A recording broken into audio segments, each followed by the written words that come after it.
ये सो जो फ्रेमवर्क है ना, ये ध्यान भटकाने के लिए है। वो जांच कर लो कि वो वर्कर किसका था, वर्कर तो उनका था। इसमें जो गालियां का जो अभद्रता है, हम लोग कभी जायज नहीं ठहरा। वर्कर अपने सुप्रीम नेता को गाली दे रहा है, उनको वोट देने के लिए अधिकार की लड़ाई लड़ रहे हैं। महासो अभी आखिरी पड़ाव में पहुंच चुकी है और निरीक्षण के लिए यहाँ पर पहुंचे हैं कांग्रेस अध्यक्ष राजेश राम जी अंतिम पड़ाव में पहुंच चुके हैं। आप सब, पहले तो आपको बधाई कि 15 दिन से सुचारू रूप से चला के आप यहाँ पहुंच चुके हैं।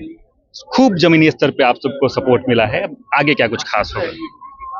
आगे की ये कर्ज है कि इस यात्रा को हम विराम नहीं दे रहे हैं। इस यात्रा को और धारदार बनाने के लिए यहाँ पे मार्च हो रहा है और ये मार्च हमारा शुरू है और ये मार्च लाखों लाख 2 से 2.5 लाख लोग यहाँ पे आएंगे, उपस्थित होंगे और ये समय जब आएगा तो हम समझते हैं कि ऐतिहासिक होगा और याद रखने वाली होगी। हर व्यक्ति इस वोटर अधिकार यात्रा में, हर व्यक्ति राहुल गांधी जी को छूना चाहता था। हर व्यक्ति वोटर अधिकार यात्रा में राहुल जी से मिलना चाहता था।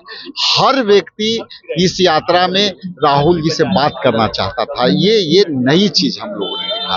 तो राहुल गांधी जी ने जिस तरह से लोगों का प्यार पाया और जिस तरह से राहुल गांधी जी ने वोटर अधिकार यात्रा के तहत जो वोट देने का अधिकार छीने जा रहे हैं, उसकी लड़ाई लड़ा। आज लोगों ने जो है मान लिया है कि राहुल गांधी जी ने जो प्रेस वार्ता में कहे थे वो सत्य बात थी और प्रमाणित बात। कितने हद तक ये जो भीड़ है वोट में बदल पाएगी, क्योंकि चुनाव भी तो नजदीक है? देखिए, वोट के बात हम नहीं कर रहे हैं, वोट के अधिकार के बात कर रहे हैं। कहीं भी हमारा वोट में भाषण में हमारे नेता ने कभी वोट का अपील नहीं किया।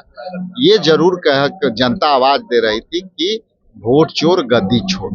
तो हम जनता के अधिकार की लड़ाई लड़ रहे हैं, उनको वोट देने के लिए अधिकार की लड़ाई लड़ रहे हैं। जब समय पर जब आएगा तो जनता निर्णय करेगी कि किसको कितना हमको मत देना। कौन से बड़े बड़े चेहरे कल यहाँ मौजूद रहेंगे? कल सभी पार्टियां के, राष्ट्रीय पार्टियां और रीजनल पार्टियां, सभी लोग आएंगे। एनसीपी से भी आएंगे लोग, आपके टीएमसी से हैं, शिवसेना का भी रिपोर्ट, करीब करीब सब सारे। लेकिन विपक्ष लगातार टारगेट तो कर ही रही है। आज भी सम्राट चौधरी ये कह रहे हैं कि ये गाली गलौज की यात्रा है। अब तो इस पर हम यही कहेंगे कि पहले पता कर लें कि जो पार्टी अपने को आपको कहती है कि विश्व के हम स्तर के पार्टी है, उसी पार्टी के वर्कर अपने सुप्रीम नेता को गाली दे रहा है और जो इसमें जो गालियां का जो अभद्रता है, हम लोग कभी जायज नहीं ठहरा सकते। किसी के लिए भी हम उसको जायज नहीं कह सकते।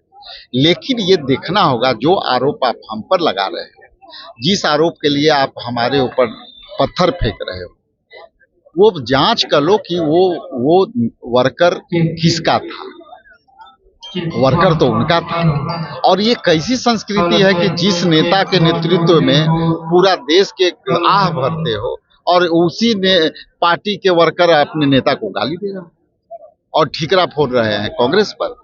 तो ये सब जनता जानती है, सब एक्सपोज हो चुका है, वो थाने में है। इसलिए हम लोग सत्य अहिंसावादी लोग हैं। हम लोग को कभी भी हिंसा का स्थान हम लोग नहीं मानते, कहीं भी किसी के भावना को आहत करने वाली बातें नहीं करते। हाँ, ये जो भावना जो है इन लोगों का, किसी भी तरह से गाली गलौज को और किसी को अपमान को हम जायज नहीं ठहरा सकते। गाली, एक आगे सवाल रहेगा, गाली गलौज के पूरे मामले पर 3 दिन से एक्टिव दिख रही है बीजेपी। एक तो सदाकत आश्रम के बाहर हिंसक प्रदर्शन हो गया, उसके अगले दिन बीजेपी में वो मौन व्रत भी रखते हैं। आज महिलाएं सड़क पर उतरती है और वो भी ये कह रही है कि अगर माफी नहीं मांगा गया तो कल काला साड़ी पहनकर भी वो मार्च करने वाले। चलिए, वो तो क्या करेंगे उनके को, लेकिन इतना जरूर कहें,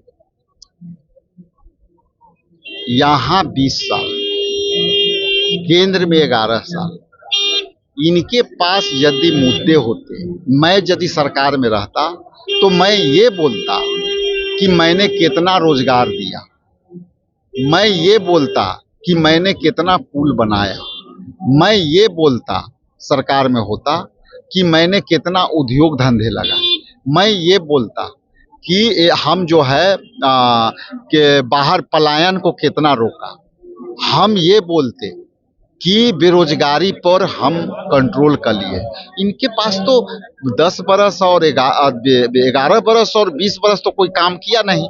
तो क्या है कि इलेक्शन में ये जाएंगे तो जनता पूछेगी कि 2 करोड़ नौकरी जो हर साल देते थे उसका क्या हुआ, 15 लाख खाते में डालने वाले थे उसका क्या हुआ। अब हर आने वाला समय में आप जो है इतना नौकरियां दिए तो 20 साल पहले क्यों ना दिया। तो ये सो जो फ्रेमवर्क है ना, ये ध्यान भटकाने के लिए है, ताकि हमरा कईल जो वादवा के लोगवा पूछ न दे। चलिए, धन्यवाद सर आपका। तो देखिए कि निरीक्षण के लिए राजेश राम खुद यहाँ पहुंचे हैं और कल पटना का गांधी मैदान एक ऐतिहासिक मेगा शो का गवाह बनने जा रहा है। महागठबंधन का महाशो, मेगा शो कल यहाँ 10 बजे शुरू होगा। लगभग आकलन है कि 2 से 2.5 लाख कार्यकर्ता समर्थक यहाँ पहुंचने वाले हैं। तमाम बड़े चेहरे भी यहाँ पे आपको दिखेंगे। राहुल गांधी, तेजस्वी के अलावा भी टीएमसी से यूसुफ पठान भी आपको यहाँ दिखने वाले हैं और कई और बड़े चेहरे भी, उद्धव ठाकरे का भी नाम आ रहा है। साथ ही और भी कई बड़े चेहरे होंगे जो यहाँ मंच से सीधे गरजते हुए नजर आने वाले हैं। बाकी इन तमाम खबरों को लेकर आपका क्या कुछ कहना है कमेंट बॉक्स में जरूर लिखें। देखते रहें सच।